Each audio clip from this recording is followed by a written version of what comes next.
Hello guys, this is Mike from ICODROPS, and today we have Wang from DxChain. This is a special interview for ICODROPS. We have also Oleg from our team. We'll be making an interview together. So, Mr. Wang, could you please introduce yourself and tell a little bit about your background? How did you get in the crypto world? How did you start the project? Okay. Hi, thank you for the invitation from ICODROPS, and thank you for the support from the Russian community. So my name is Wang. I'm the co-founder and the chief scientist of DxChain. Even though some people call it DxChain, but we muted X, just think that DxChain is a good name.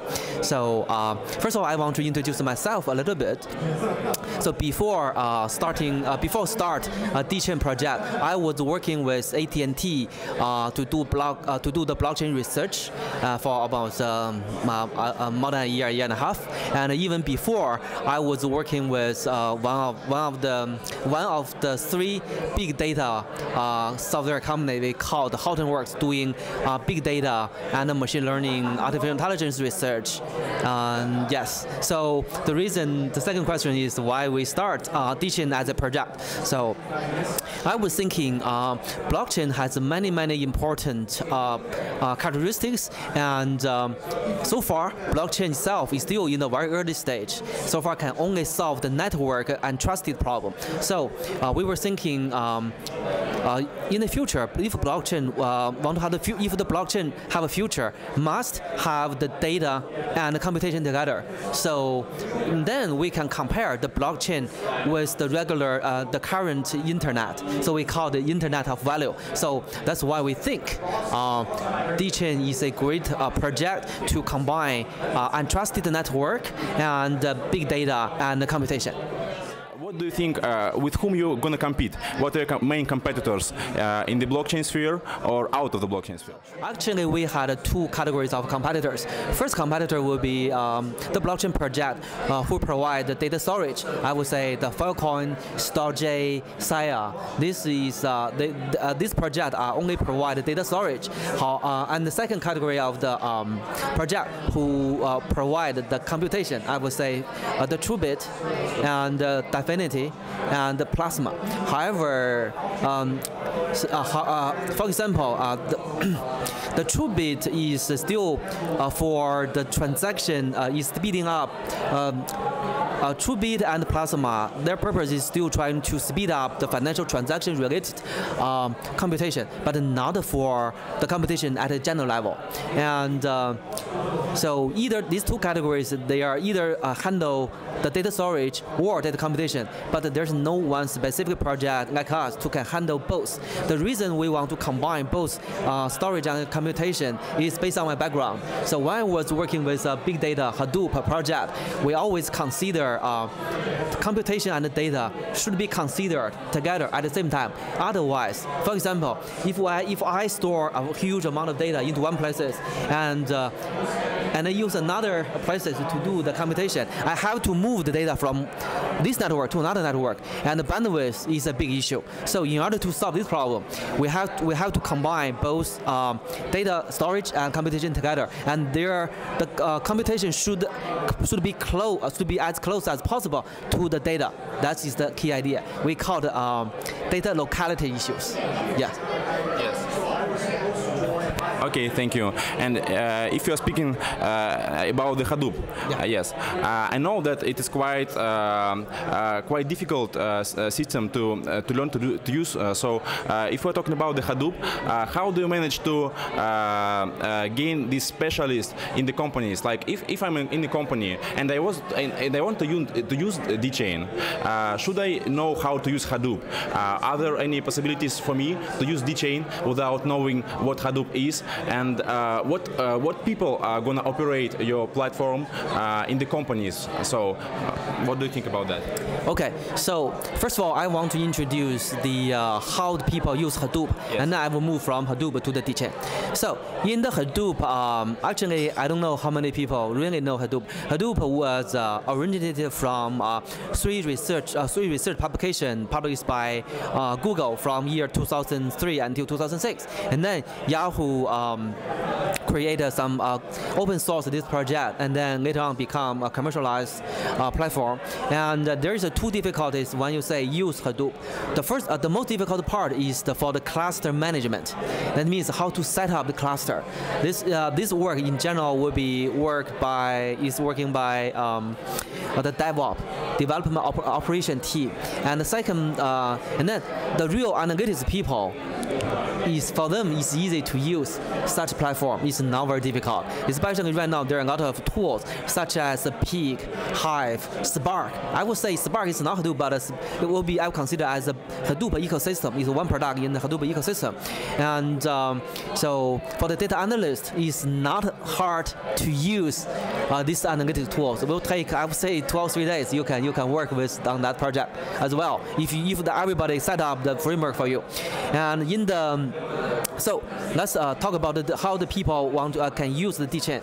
So because DxChain has already built up the network in the future, and then the people will not worry about the system level on how to build up the network. So the only thing is how to use the DxChain to do some data analytics and the data storage part. And then we will developing some smart contract like script language, and we'll make these analytics very easy to use. We should have very good tutorial on how to use these things. Should be very easy. Will be take like around 1 or 2 days. The people can grasp how to use DxChain to run analytics. So this is like a mass market solution, yes? More like a mass market than the solution for the technical specialists in the companies. Yes, you're right. So in general, the DxChain DxChain will be focusing on the data-related operation, especially for data cleaning, data collection, data analytics. We will write our fundamental functions. We can very easily to handle such functions. So the people just remember the several commands. That's easy to run. Won't be a difficult part. Yeah. So, if we're speaking about the compliance process for the companies who wish to integrate with DxChain, like how do you will serve the if some enterprise company wants to upload their data into the DxChain, what is the compliance process for them? It's very hard for the big companies to integrate with such services, and you want to use their data. I think that you need their data on your platform to be quite successful. How will you manage this compliance with the big companies in the DxChain?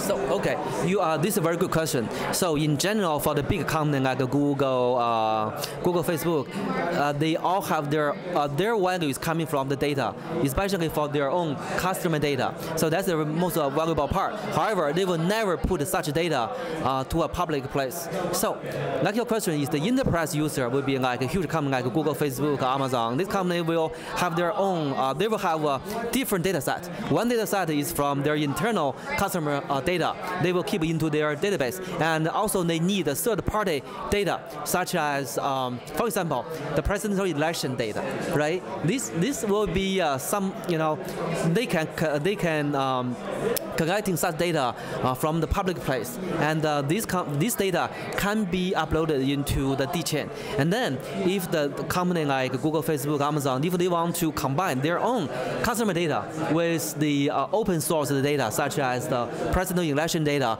they will find a way to combine this one, or either download the data from the DxChain and then put it to their own database, try to do their own business analytics. But however, but anyway, the DxChain will open a door for such companies to acquire the data they should never have it before. So yes, okay. They will buy the data from public, and then combine this data to their own data. Yes. Yeah. So we cannot say the Google, Facebook, Amazon will totally put their own data to the public. It will never happen. I don't believe that. Yes. Okay. Thank you. We saw your MVP. Yes. Yeah. I saw the video. You have published it, and it's quite interesting.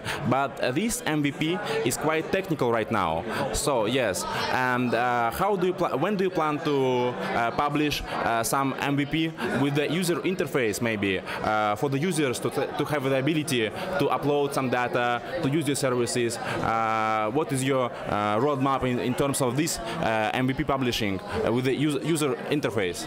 Okay, so we recently published our first MVP demo, and okay, so from this video you can see the fundamental function of uploading and retrieve the file from the network. I think this is the key and the most important part for the whole network, and because since this project including two-part storage and computation is a very huge, very complex project, and we're going to right now we're working on building the testnet, and our plan of testnet go online will be at the end of the year, and the mainnet will be go online the early of next year. And like you said, in the future we will create some user-friendly graphical interface for the people. You can, by drag a file and then put it on. Yes. We will do that in the future. Won't be very long. But first of all, we want to build our testnet first, because the chain itself is the most difficult part,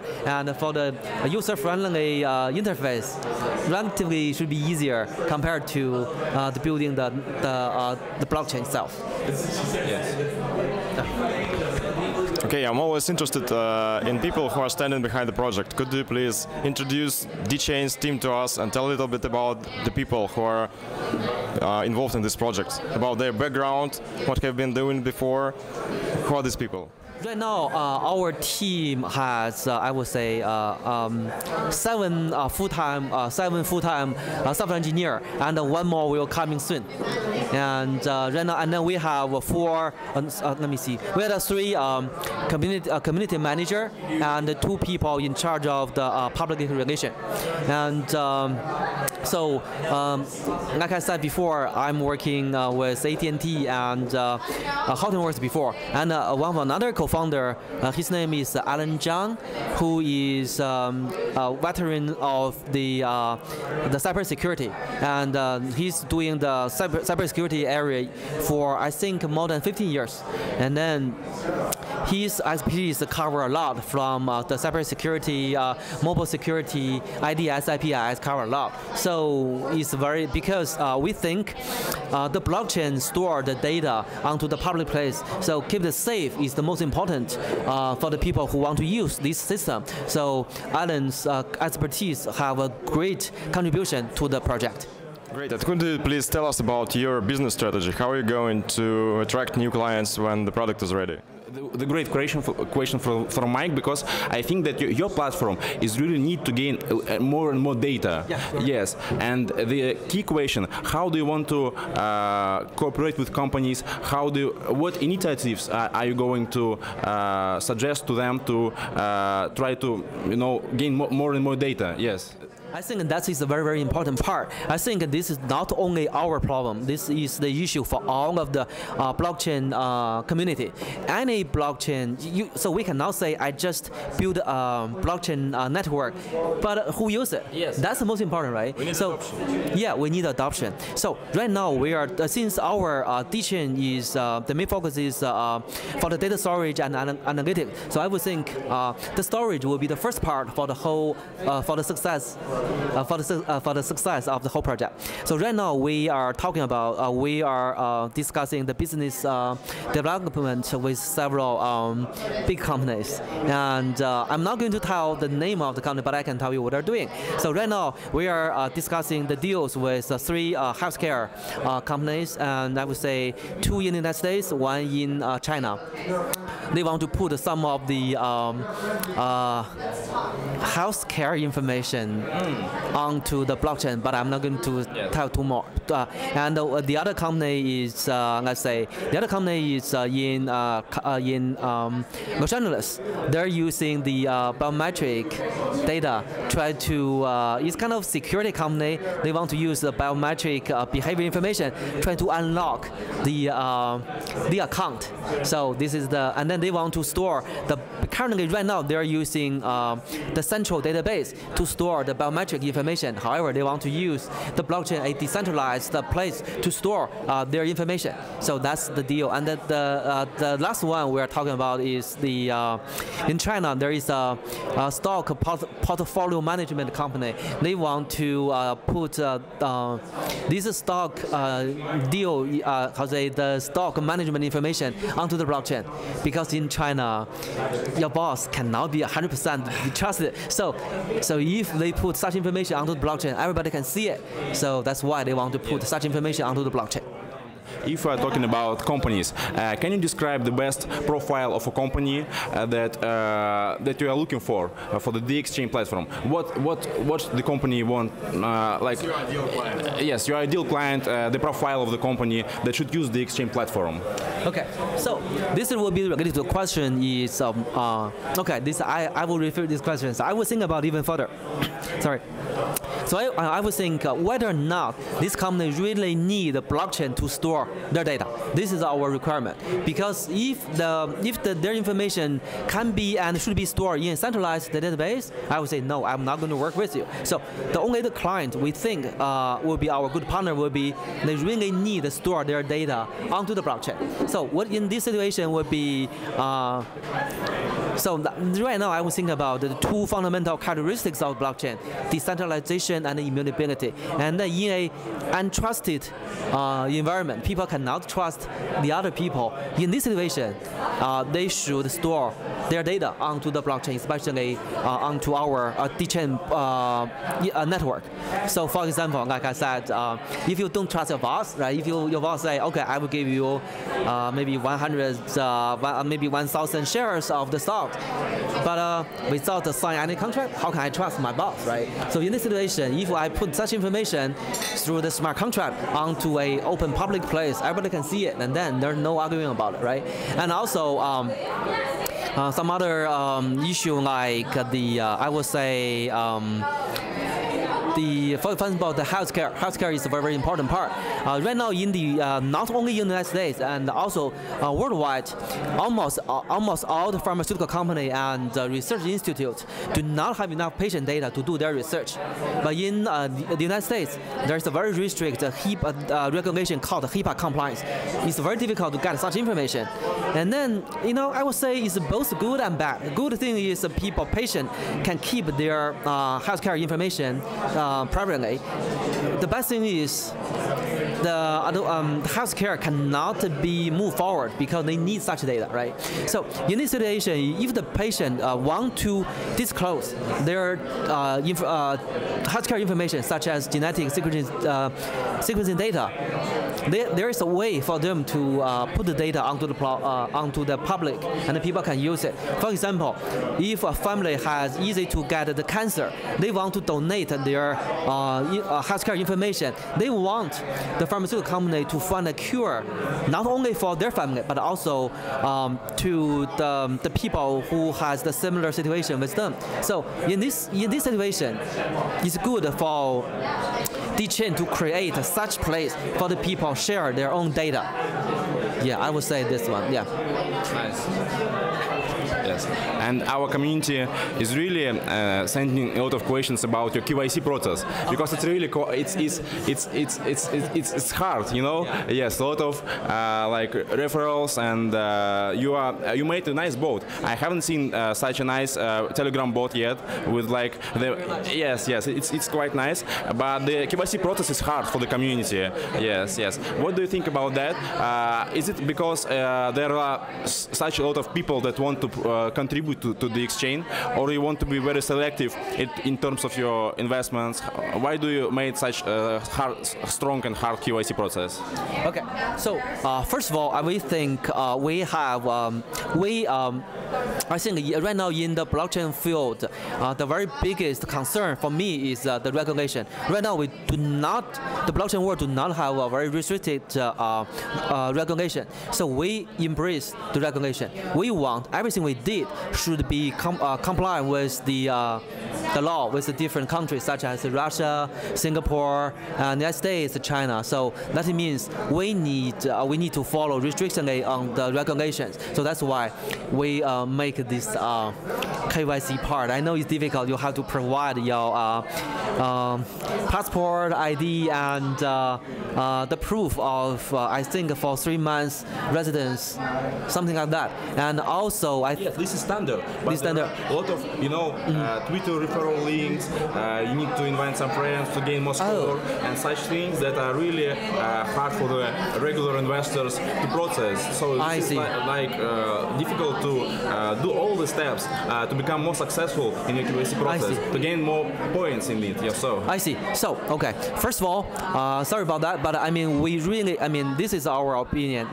Our team really appreciate all the effort of our support community members to do this KYC process. So this is our purpose. We want more and more people to know our project, and if you to refer to other people, you will get the actual bonus point, and will increase the chances to you to get the allocations. And but no matter what you did, if I think it's highly likely to get selected if you do more contribution to the community.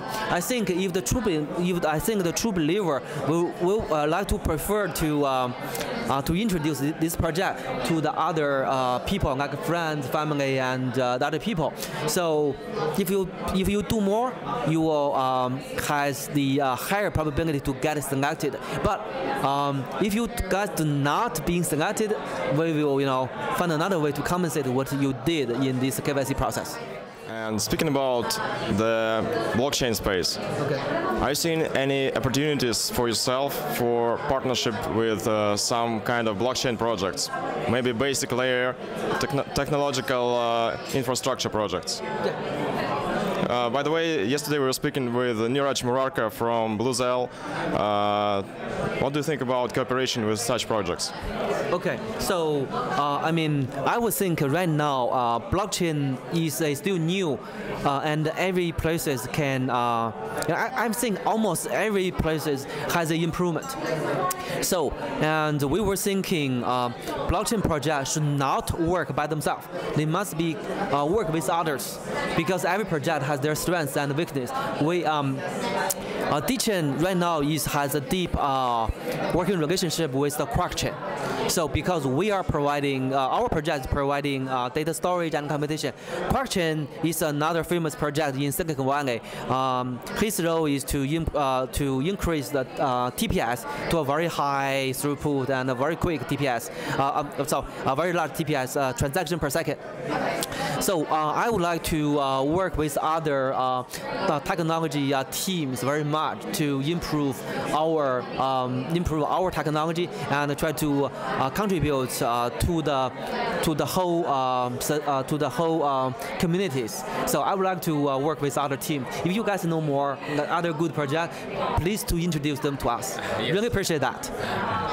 Yeah, sure, we can do it. And what place do you see for your project and the whole blockchain ecosystem, like in 1-3 years, for example?